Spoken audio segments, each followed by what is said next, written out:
રહ્યા છો ગુજરાતની એક એવી ચેનલ કે જે તમારા શહેરના પળે પળના સમાચારો તમારા સુધી પહોંચાડે છે। સ્વાગત છે આપનું A1 અભિક્રાઇમ ન્યૂઝમાં। હું છું એન્કર અર્પિતા પટેલ। અંજાર વિકાસ અભિયાન સંસ્થા દ્વારા હોટેલ માનવ ખાતે અંજાર નગરપાલિકામાં ચૂંટાયેલા નવનિયુક્ત નગરસેવકોનું સન્માન સમારંભ કાર્યક્રમ યોજવામાં આવ્યો હતો। તેમજ શહેરી સ્થાનિક સ્વરાજ્યની સંસ્થાના અભિવાદન અને સંવૈધાનિક જોગવાઈઓની સમજ અંગેની કાર્યશાળા પણ યોજાઈ હતી। અહીં સ્થાપિત અંજાર વિકાસ અભિયાન સંસ્થા અને એરિયા વોર્ડ કમિટીના સંયુક્ત ઉપક્રમે શહેરી સુશાસનને વધુ મજબૂત બનાવવા નગરસેવકો ભાઈઓ અને બહેનોના સહકાર વડે છેવાડાના લોકો સરકારશ્રીની કલ્યાણકારી યોજનાઓ તેમજ શહેરી સુખાકારીની મૂળભૂત સુવિધાથી વંચિત ન રહે તે બાબત અંગેની સમજ આપવામાં આવી।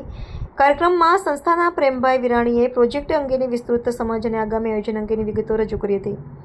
આ કાર્યક્રમમાં મહેમાનગણનું સ્વાગત અને આવકાર શ્રી ડાયાભાઈ રાઠોડે કર્યું હતું। કાર્યક્રમમાં ઉપસ્થિત નગરસેવકો કુંદનબેન જેઠવા, જયેશભાઈ સોરઠિયા, સંદીપાબેન સાકરિયા, પ્રીતિબેન વાણેક, મીનાક્ષીબેન પ્રજાપતિ, રાજેન્દ્રસિંહ જાડેજા, કુંદનબા જાડેજા, છાયાબા જાડેજા, કિરણભાઈ આહિર, અમિતભાઈ વ્યાસ, કલ્પનાબેન ગોર, દયાલાલ મઢવી, દીપકભાઈ આહિર, યુવરાજસિંહ વાઘેલા, આનંદભાઈ પલણ, અરજયસિંહ ઝાલા, નીતાબેન ઠક્કર, ફરીદાબેન કુંભાર, જીજાભાઈ શેખ, મામદ હુસેન શેખ તેમજ વોર્ડ સમિતિના નુરશા બાપુ, અકબરભાઈ જારવાની, બાબુભાઈ ગરાસિયા, શામજીભાઈ આહિર, નામોરીભાઈ રાઠોડ, માનણભાઈ કોલી, મીઠુભાઈ દાતણિયા, શર્મિલાબેન રબારી, નીતાબેન જોગી, પ્રવીણાબેન ઠક્કર, મિતેશભાઈ સુથાર, સુલેમાનભાઈ મંદરા, પૂર્વ નગર સેવકો વિજયભાઈ પલાણ, અમરેશભાઈ કંદોઈ, મયુરભાઈ સિંધવ સાથે સંસ્થાના કાર્યકરો ભાવશીભાઈ ખેર, પ્રેમભાઈ વિરાણી, આદિત્યસિંહ, મીનાક્ષીબેન ચૌહાણ, કરમણભાઈ મારવડા, દયાલાલભાઈ રાઠોડ, જાગૃતિબેન, જ્યોતિબેન, સાબેરાબેન, વૈશાલીબેન, રેણુબેન, કિંજબા, ધર્મિષ્ઠાબેન, ભારતીબેન વગેરે ઉપસ્થિત રહ્યા હતા અને કાર્યક્રમને સફળ બનાવવા જહેમત ઉઠાવી હતી અને કાર્યક્રમનું સંચાલન મીનાક્ષીબેન અને કરમણભાઈએ કરી આભાર વિધિ જાગૃત કરી હતી। સ્ટોરી ભરત